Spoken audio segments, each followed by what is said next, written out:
Am I trash? Yes. Do I care? No. We're not micro penis hating here. Like when people ask like, why did you get into comedy? That sounds like you're saying you shouldn't be in comedy. We all sucked our mom's tits. Now, weird? That was us. I literally think it gets them hard just saying the opposite of everything. Hanging out with someone and then them saying I was deathly sick yesterday. Oh my God. And don't go commenting, oh, if you got a big vagina, let us know. We get the worst Uber drivers every single time. No one just shuts up. I feel like I'm in this weird zone where I want to just refigure out my life and start over. So we walked to Buffalo Wild Wings. Listen, we started this episode trash or ending trash.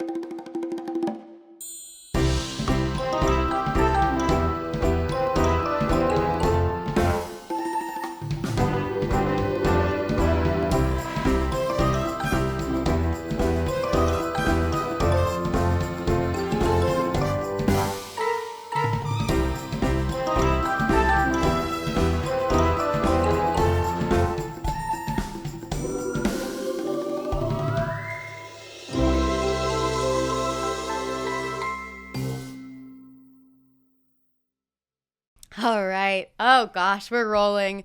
Last solo episode, I think I was talking a little too fast. So we're going to calm it down today.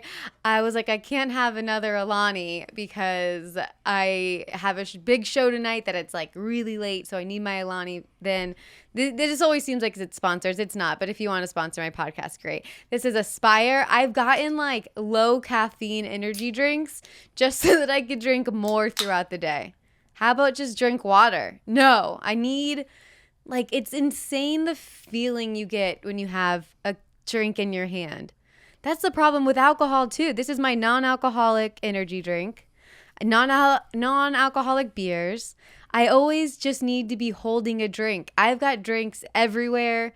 I also do this awful habit of I never finish the bottom of my drinks. Energy drinks I do, but the rest of my drinks, just the last sip of my coffee, the last sip of my Diet Coke, just I leave it like an asshole, and then my boyfriend finds it and finishes it, which kind of sounds gross, but he likes it. It's like a fun little surprise. Like he wanted a sip of something, and look, oh my God, look, there's sips of something everywhere. I remember in college, hold on. Oh, yeah. A first sip. Fuck yeah.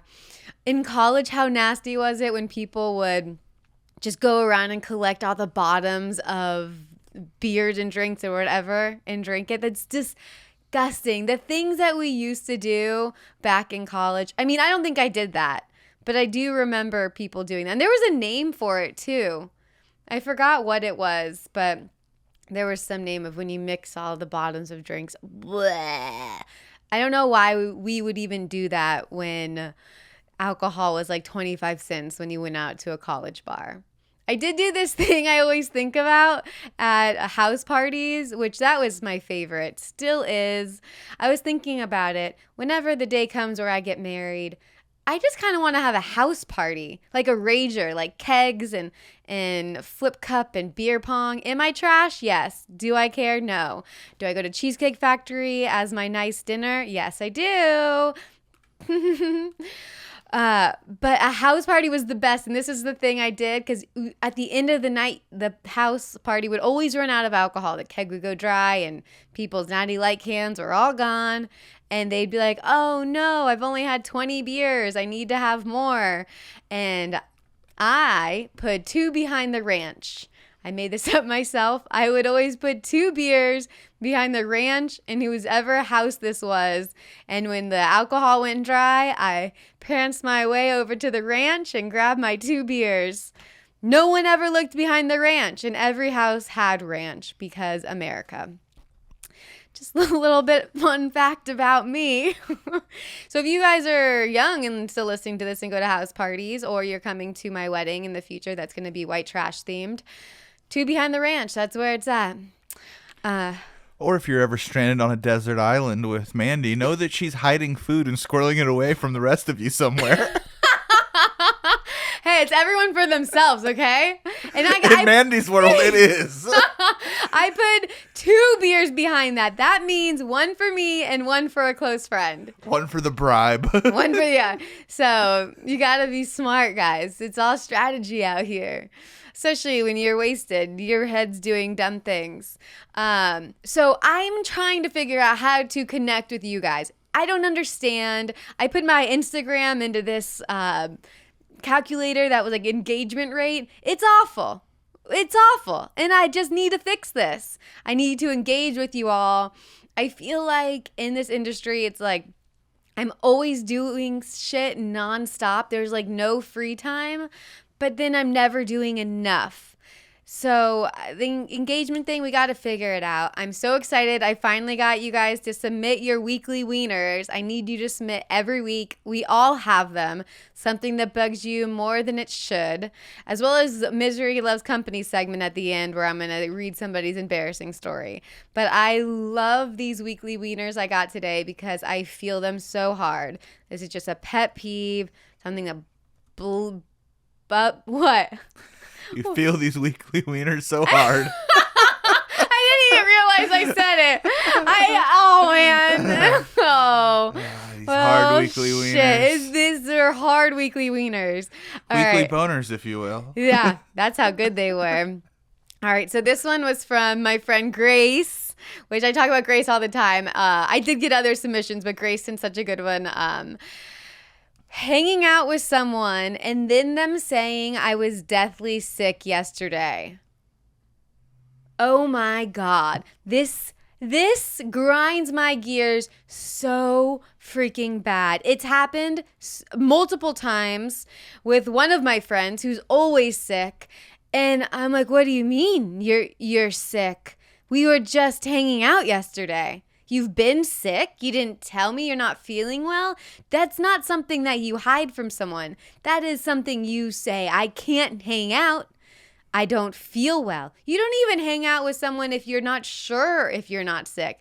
Especially like as comics, we go out every night. Like if we get sick, we don't get to do our show and then we don't get money. So you can't do that. And Grace, I know, she's probably saying this because that happens a lot. I've heard like when kids are in school, like preschool, they bring their sick kids to school and then it gets your kid sick, then gets you sick, that then gets your partner sick, that then gets your other kid sick, and everyone's sick and it's just a sick household. But oh yeah, if you get busted that you say you're sick after, yeah, you're a piece of shit and you need to stop. That was a really good wiener. Wasn't that a boner or what? Doesn't that bug the hell out of you? It's so selfish. Absolutely. When people come to work, get you sick, come to set and get you sick. Yeah. Yeah. I get that everyone needs money. So, but that's not even like work is one thing. But a lot of jobs will pay you not to show up too. That's true. Like there's only very few jobs that are like only going to pay you if you're there. Like most business jobs and office jobs where you're going to get someone sick that you know well. Mm-hmm. It's like, oh, you have these sick days. Like, take that money, watch Price is Right, you selfish shit. I've never had a job where you get any sick days or anything. That would be so nice. That was the worst when I used to wait tables back in the day because you're like, I really shouldn't be here. I am literally touching people's things, food that'll get them sick. And you're like, but if I don't go, I won't make rent. So quite the pickle, I may say. So I guess I have been that asshole. I think it's so funny everything we do. We're such hypocrites. Like Matt and I were golfing the other day for 4th of July, which we'll get into later. And this lady was learning in front of us and he was like, and she kept hitting multiple balls. And we're like, what the hell? That like you can't do that. And then he goes to hit a second ball. And I'm like, everything's okay if we do it as humans. But if another person does it, it's not all right. I wonder if anyone out there is not a hypocrite when it comes to that. Like, I think as humans, we all kind of are assholes in that way of I can do this, you can't. When we're driving, I can go slow and text, but you better not. We call it the American way. Yeah. That's exactly what it is. And it's, at least you could be self-aware of it. That's the best you can do. Maybe there's some perfect person out there that is just doesn't do that. But her name's Greta. Oh, Greta. She's out there for all of us on a sailboat. She is. And the people showing still us hate what her. we could be. Yeah. Okay, so this next weekly wiener was submitted by, I feel like I'm going to say this wrong, and I'm, Facade is Facade, okay, it's KelDourFacade. Kel Doors Facade. I feel like I'm so sorry. I ruined everything. I think I'm reading this like a real dum-dum right now. But it's okay. You sent some great wieners. Let's read them. You sent 2. So both from Keld. What if I'll read it differently every time? Keld R's Facade. Is Facade Facade? Mm-hmm. Okay. All right. So the first one is... people that ask for your opinion and then disagree with it every time when you didn't want to share anyways. Yeah, that person sucks. Like that person that no matter what you say, they're going to say the opposite. I think they get off on it. I literally think it gets them hard just saying the opposite of everything. I don't know what's in that person. Those are the types of people who like to say devil's advocate a lot. Devil's advocate. Oh, that's the kind of person that is single. No. That's the kind of person that's married. And you're like, how are they married? How does his wife, of course I make it a guy, I'm sorry, but it could be both genders. How does his wife stay with him? How is this asshole not alone? And you know why they're not alone? Because they're an asshole. And there are people who love assholes. It has to be someone's bit of advocating for the devil. Well, why would you advocate for the devil? Like, just don't say it. You don't need to advocate for them. They're the devil. I guess I've never really thought into devil's advocate. So what devil's advocate means is you're advocating for the devil. Oh, wow. Yeah. It's like, no, don't. That's the devil. He's a bad guy. Yeah. We can all agree he is guilty. That has to be someone's act. I don't know who. Like OJ's advocate. Yeah. But what would OJ have done? You know, we got to see both sides. Oh, speaking of OJ, it was so funny. I was at the Laugh Factory the other night, and I was talking to someone there, and she was like, "Oh my God, did you hear that R. Kelly got out?" And I was like, "Well, on the same day as Diddy? Oh my God." And then it took her like minutes until she realized she didn't mean to say R. Kelly. And I was like, I thought the news just went ape shit, and I was missing out on a lot of things. I was like, wow, singers can't be stopped. But back to this wiener. This one's even worse than the person that disagrees, because this person is actually asking for your opinion. I even feel bad when you're at a restaurant and you ask those servers' opinion, and then you don't get that item. I always feel so guilty. I'm always like, I'm so sorry. Like I'll get that next time. Like, they don't give a shit. They don't care what you order. As long as you're tipping them 20%, they could care less what you order. But I just have empathy for these thoughts that don't even exist. I watch my vegan friend give suggestions from across the bar all the time when people, what should I order? What should I order? She's like, I love the wings. We have great wings. Oh, yeah. I think if you're a waitress, you're just, the safest bet is just saying something that you know everyone likes and is least likely to get returned. Yeah. Yeah, she's not going to push her politics on the menu of the restaurant. No, they're not going to order the Get bean the burger. Tip me well. Yeah. So we've got one more wiener from Cal. I'm just going to call you Cal. You please comment your correct name. People that complain you don't communicate, then cut you off mid-sentence repeatedly. So people that complain you don't communicate. Oh, yeah. People that complain you don't communicate, then cut you off mid-sentence repeatedly. This sounds like a classic case of an argument with a partner or a friend. Oh, this hits so hard. I feel like I should just save this for another episode because I'll get into a little bit. But this couldn't hit home anymore for me because I am the queen of no communication. I come from a family that just, when we grew up, confrontation did not exist. When I try to voice how I feel this muzzle come out of nowhere and suffocate me. I'm working through it, but it is insanely ridiculous. But I have people say I don't communicate well, and I do also have people that when you try to communicate, then try to cut you off. And I'm like, you don't understand how hard this was for me in the first place. It is taking everything in me to speak my mind and just say something so simple. When it comes to like communicating, I will just repeat something in my head. Like I'll be like in a courtroom, just like getting my case. And then I'll be like, this sounds good. It's not a big deal. We're all good here.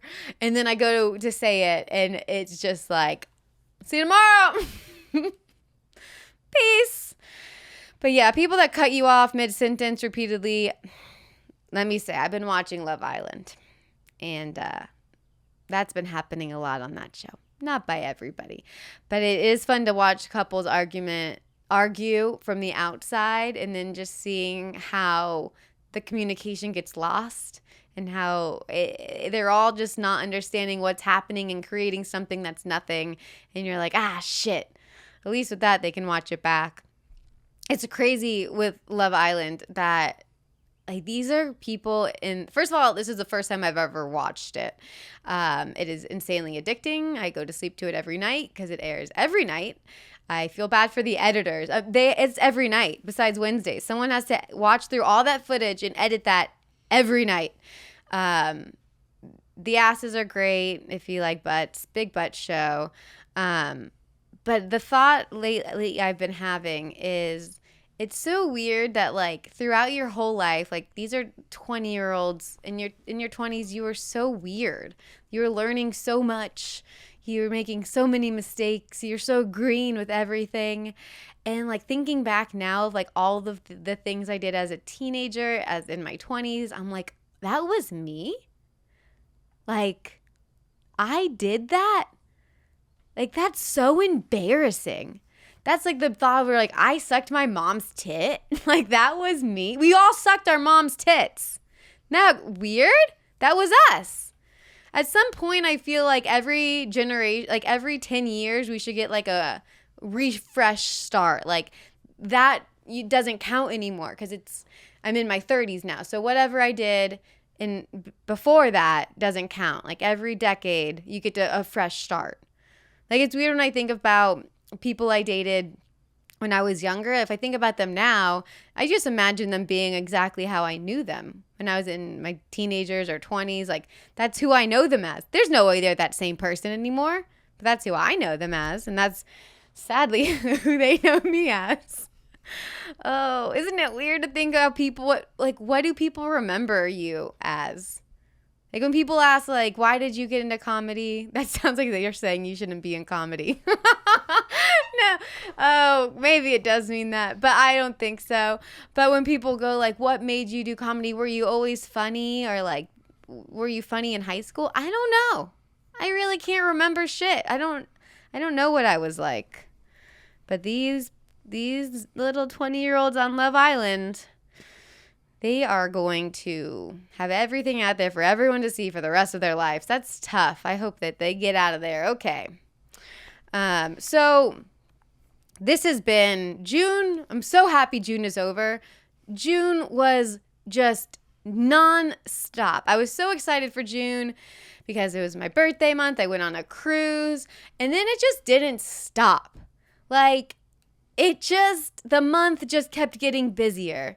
I get back from the cruise. Well, first I go home. After the cruise, we go to see my family. My mom just got shoulder surgery. My dad had knee surgery. Separate homes. They're both just broken. They're both on their second. My mom was her second shoulder. My dad was his second knee. So I'm like, am I gonna be a tin man when I get older? Like, if this is genetics, I am totally screwed. I just hope by then the knee and shoulder surgery is better. That's awful. So we go back to visit them, and we come home for a few days, and then we go to Denver for shows. This never happened. So we had 2 corporate shows and 1 regular show. We get to the airport to leave for Denver. Matt goes to check our merch bag, and he comes over to me. He rushes over to me, and he goes, "We're at the wrong airport." We went to LAX instead of Burbank, which... Out of all mistakes to make, too, to regret going all the way to LAX. Yep. Like, even if time wasn't an issue. Yep. Oh. He couldn't have said it any better. Going to LAX has got to be one of my least favorite things in the world. Mainly, lately, because the Uber drivers. Oh my God. We are cursed. We get the worst Uber drivers every single time. No one just shuts up. None of them can just not talk.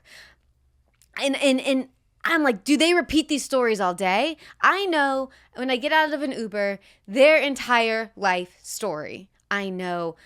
So the Uber driver that took us to LAX, that I didn't need to know about his life because we weren't even supposed to be in LAX. He met his wife 15 years ago. Right when he first started driving Uber. He just had a really bad surgery, and he's suing them, and he's going to get this huge paycheck. He wants this house in Sepulveda that we drove by that he's been dreaming of. He does music. I've seen a picture of his recording These are the same studio. Stories every cab driver had 20 years ago. But did cab drivers talk to you? I haven't been in enough cabs to know, but cab drivers were talkative, huh? Yeah, it's a thing. Because I would assume, and I assumed wrong clearly, that Uber drivers were more talkative because these are people who have never been able to keep a job, and this is why they're driving Uber. And I'm not making this up because I've had almost all of my Uber drivers, not almost all, multiple Uber drivers tell me they can't keep a job, and they're fired story. This guy was insane one way to LAX. Anyways, so I just assume these are people that can't shut up and they can't keep a job because they can't shut up and they're insane. But I guess that's how it's always been. Well, that's the driving profession. Oh, God. I hate it. I hate it because it's a waste of my energy. It's sucking my energy out. It's an hour ride listening to somebody's life story that I don't care about. And that's saying, it's very hypocritical of me as I'm filming a podcast that I want you guys to listen to.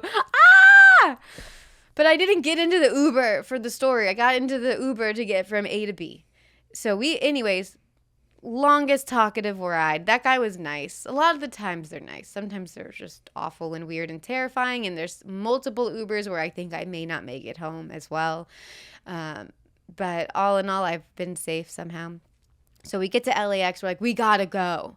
So Matt orders an Uber Black, which is very expensive. And they pick you right up at the curb because we have 50 minutes to get to an airport that is an hour away. Or we miss our flight, which means we're screwed because we have a corporate gig that night. So, we have to catch this flight. And we jump into Uber Black. It's right there. It's like one of the nice big SUVs. Dude doesn't say a word. It felt like we were in a movie. Matt throws the bags in the trunk. He goes, "We got to get to the Burbank airport as quick as possible. Go, go, go." And I'm just like, And then the whole time I'm just trying to keep Matt calm because he's so mad at himself. And I'm like, don't be mad at yourself. We travel all the time. This was bound to happen. It happens. It won't happen again, but it happened this time. And that's how you learn, by making mistakes. So we ended up getting there 3 minutes before boarding. They put a tag on our merch bag, to quickly, try to get it on the plane still. And it got on the plane only because that Burbank airport is so small. But the worst part about it is what Mike brought up. Flying out of Burbank feels like just a hammock. We could have just taken our car, drove to an airport 20 minutes from our apartment, kept our car at the airport because it does cheap parking, and instead it just turned into chaos, which is kind of funny because on the Uber ride there, we were like, it's been a really nice morning taking a flight at noon because we've been relaxing, like having a normal morning. It's literally like you stabbed yourself in the leg for no reason. It's so freaking true. It's just the absolute worst. And everything in me wanted to be like, we could have, I had to bite my tongue because Matt was already like to the thin ice, mad at himself. And I was just wanted to be like, we could have driven our car to the airport. I didn't have to hear about this guy's old DJ career. Like, oh, God. So that was Denver. Denver was lovely. Denver's always lovely. I would love to move to Denver. I just like it there a lot. I would miss the beach. My skin would get very wrinkly because of the altitude. But I think Denver is so cool. Have you been to Denver? No, I'll have to get your Denver Rex. I actually just took a job, and I think I'll be there for 2 days in August. Oh, there's this place called Nana's Dumplings. They have truffle soup dumplings. We go there every time we're in town. We found them the first night because we performed at the Bug Theater. If you're in Denver, that theater is super cool. It's like a big black box. Oh, we showed you photos of it. So then we found Nana's Dumplings near that. Oh, it just hits. We went during the day because we couldn't make it after any of our shows before they closed. So we were eating dumplings in 90-degree weather because it's an indoor-outdoor type of sitch where we were sitting. But it still slapped. Oh, my God. I'll give you more Denver Rex. So then that was Denver. So that was a few days home after the cruise in Florida. Then Denver. Then we get back, a few days home. And now we're going to Connecticut to visit Matt's family. I was like, Matt, I don't want to travel anymore. And he goes, we haven't seen it in my family. So I had to just suck it up once again and go. At this point, am I a comedian? Do I do comedy? When you're gone this much, like, yes, Denver was comedy, but it just was a few days. Being gone most of a month, not based on comedy, I felt like I was losing my identity. I was like, do I just quit? It's like I've lost who I was. My soul is comedy. If I'm not doing it, I feel dead inside. I don't know what to do, but I was enjoying Connecticut because I had to. I mean, I'm there. His family's great. There's no reason not to, but I just wanted to be home focusing on comedy. So now I'm just trying to get back in the swing. But it's hard after doing so many fun things because I constantly feel like two different feelings all of the time. Like energetic and tired. Maybe this is what anxiety is. Like I want to, after having so much fun, doing fun things all the time, I just want to do more fun things. But then I don't want to do any fun things. So I just did tons of fun things. Make up your mind. How do I feel different feelings at the same time? That's just psychopathical. That's not a word. It's not a word. Oh, haha. There's another story. I was like, what am I missing? So you thought Denver was bad. It's not over yet, boys and girls. So to get to Hartford, Connecticut, there's no direct flights. So we fly almost there to Philly, and then from Philly to Connecticut, we got on the smallest plane I've ever been on. It was an hour flight. It just looked like it was a plane from the 60s. I think cigarettes were definitely smoked in there. Gotta say, the bathroom was big. They've really had big bathrooms back in the planes. They've cut that shit short. I was like, whoa, let's hang out in here. What are we doing? But the plane was so small. During this plane ride, I was doing this weird thing, which I shouldn't say out loud, where I closed my eyes and I felt like I was flying. It just, the plane gravity, it was such a small plane, it felt like every turn. And I was like, this feels cool. And then I kept thinking, like, it was really bumpy, and the pilot sounded like he was a kid. And I was like, I think they put new pilots on these small planes to train them. And then I kept thinking about, what if I died? Who would care? Then I went down that rabbit hole, which is not the rabbit hole you want to be on a plane. Then I'm like, Mandy, why are you thinking all of these things? And then I just kept thinking, like, who would be at my funeral? What embarrassing things do I have around my place? Like, am I happy with what I've done? When you get in these dark loops, you're like, you gotta get out. Someone get me out of this mind. So then the plane landed and I stopped thinking about all of that. And then we get to Connecticut. We have fun. And then the way home from Connecticut, we're on our way to the airport. We're almost there. And we get a text from American Airlines, which is my least favorite airlines. They go, your first flight is canceled. So we're like, oh no, because we have to get to our connecting flight. So we try to look. They switch our flight. They're like, okay, you're going to go to a different airport to connect to this. You're only going to have 10 minutes in between, but you should gain time in the air and hopefully make it. If not, you're going to be stuck in Dallas, Fort Worth overnight. So we're like, okay, we got this. We're definitely going to gain time in the air. We can do this. Then the pilot goes, we're going to have to loop around Dallas for a while because of the weather. We might have to land in Austin now. So we end up not making the second flight. And we missed our flight by 2 minutes. I got to the gate. I go, how long ago did it go? 2 minutes. And you know what was my wiener? Oh, big wiener here. We were in the back of the plane, seats number 31. And they make an announcement, hey, there's a lot of people that have to make a connecting flight. If you can please sit down and let those people go first. Nobody let us go. No one. So we were the last ones off of that plane, and we missed our connecting flight by 2 minutes. And then we had to sleep at the airport. I didn't even sleep. I edited the episode with Dana. There was a 7-Eleven that was open overnight. I grabbed a giant coffee and I went to like fight or flight mode. I was so angry because I was like, I have all these things to do because we've been out of town so long. I have to edit. Just full panic. And I just stayed awake the entire night. We missed our flight at, I think, it was 11:30, and our next flight wasn't until 6:30 a.m. Not 1 ounce of sleep. I don't know how this happened, because if I would give you one of my qualities in who I am, big sleeper. Love sleep. Can sleep anywhere. I was so angry I could not even sleep.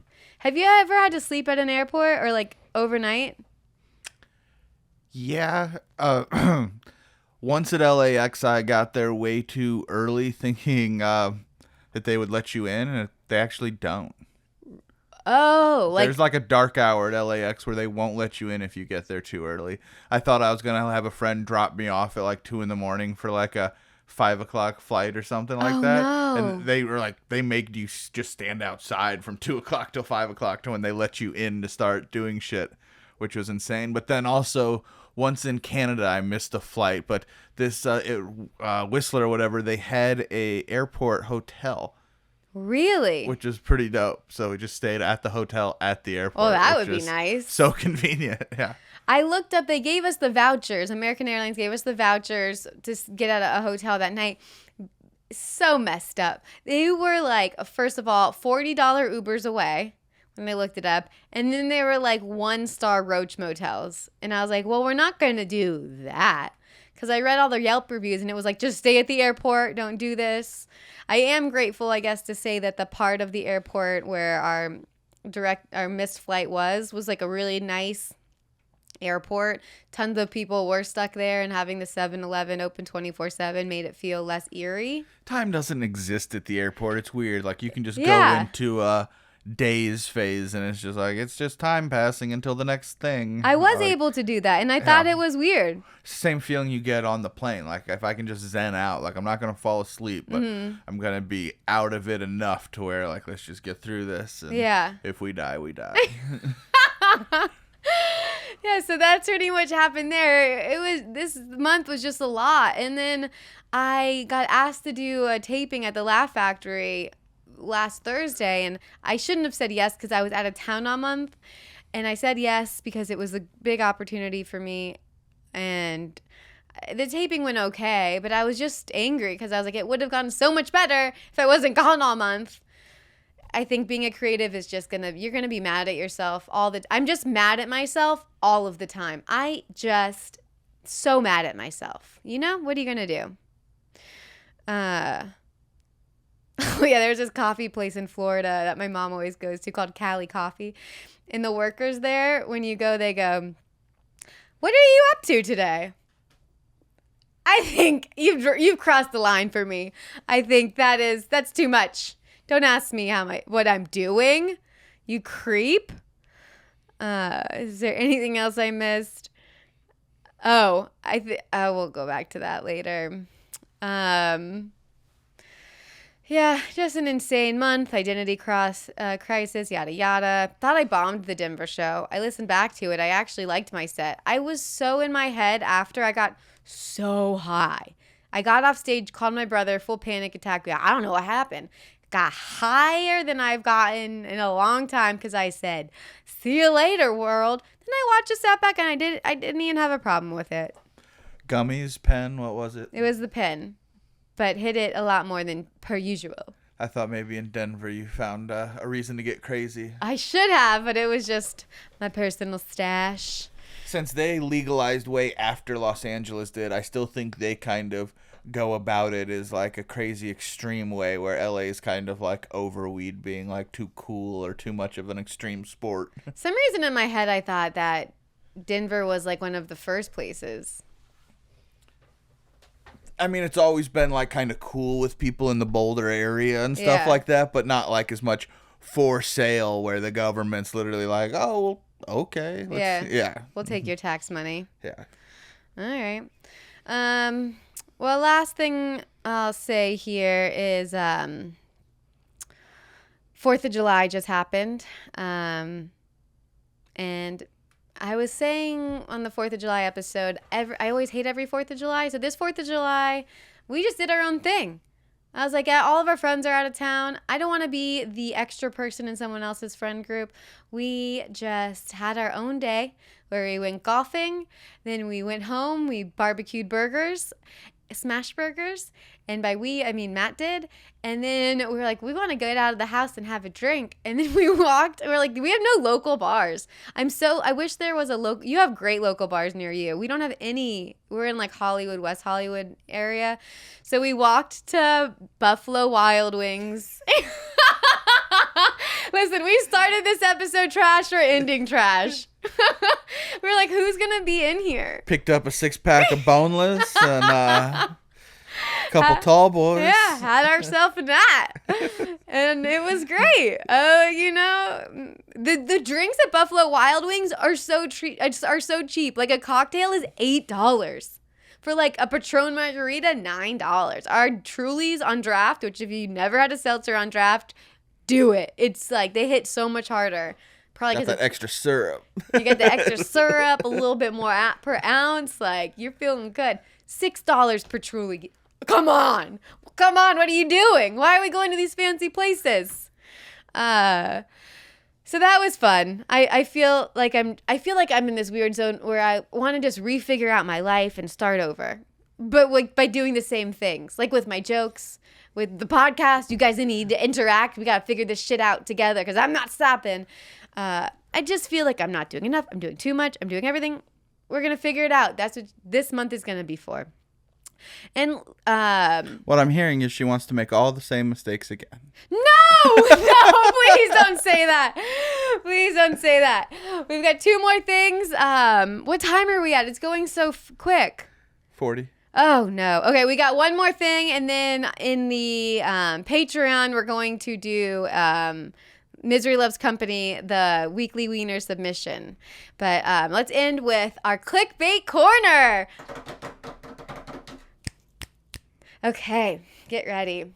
Clickbait Corner, for you guys who have not tuned in before, is where we say something that's going to piss people off when I clip it for Facebook, because it gets me tons of interactions, and then I post my podcast below and it gets me views. Because it's fun to rile people up knowing that we're just kidding. Even if you're not just kidding, just things that maybe not. This one doesn't seem as jarring as some of the other ones. But maybe I'll do one really jarring, and I'm going to do two. One that I've been thinking about a lot, and one very jarring.